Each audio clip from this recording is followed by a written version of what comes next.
दो linear equations जो दो वेरिएबल में हों, उन्हें या तो हम एल्जेब्रिकली सॉल्व कर सकते हैं या ग्राफिकली कर सकते हैं। ग्राफिकली कैसे कर पाते हैं? क्योंकि हर लीनियर इक्वेशन को हम एक लाइन में रिप्रेजेंट कर सकते हैं। जैसे ये इक्वेशन है, इसमें y की वैल्यू हम कर सकते हैं 30 - 3x/5। x अगर 0 है तो y 6 होगा, x अगर 10 है तो y 0 होगा।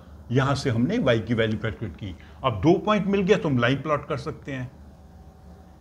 ऐसे ही इस इक्वेशन में भी हम y और x की वैल्यूज ढूंढ सकते हैं, वो लाइन भी प्लॉट कर सकते हैं। अभी जब दो लाइंस हम एक ही ग्राफ पे प्लॉट करते हैं तो तीन सिचुएशंस होती हैं। एक सिचुएशन होंगी कि दोनों लाइंस एक पर्टिकुलर पॉइंट पे इंटरसेक्ट करें, जैसे ये दोनों लाइनें यहां पे इंटरसेक्ट कर रही हैं। इसके कोऑर्डिनेट्स हैं 5 और 3। तो इस दोनों इक्वेशन का सॉल्यूशन बनता है 5 और 3, that is x is y 5 है और y 3 है।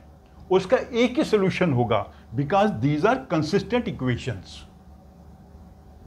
अगर दोनों लाइनें पैरेलल हों, अर्थात वो कहीं इंटरसेक्ट नहीं करेंगी, तो उनका कोई सॉल्यूशन नहीं होगा। सॉल्यूशन तभी होगा जब वो इंटरसेक्ट करती हैं। और अगर एक लाइन के ऊपर दूसरी लाइन बन जाए, मतलब वो ओवरलैप कर रही हैं, तो उन्हें कहेंगे कोइंसिडेंट लाइंस। कोइंसिडेंट लाइन में क्या होता है? इन्फिनिट नंबर ऑफ सॉल्यूशन, क्योंकि एक लाइन के सभी पॉइंट दूसरी लाइन के भी सभी पॉइंट्स हैं, उनके पॉइंट्स आइडेंटिकल हैं, इसलिए इन्फिनिट नंबर ऑफ सॉल्यूशंस होते हैं।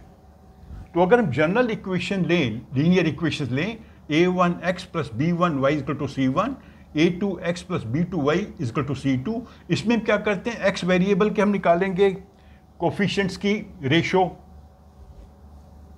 फिर y के रेशो निकालेंगे, फिर कांस्टेंट की रेशो निकालेंगे। अगर ये तीनों रेशो बराबर हों तो वो क्या होता है? लाइंस कोइंसिडेंट है, अर्थात एक दूसरे के ऊपर ओवरलैप कर रही हैं। अगर सिर्फ दो रेशोज बराबर हों, फर्स्ट एंड सेकंड, तीसरी बराबर ना हो, तो वो होंगी पैरेलल लाइंस। अगर तीनों रेशोज अलग हैं, ये इससे अलग है,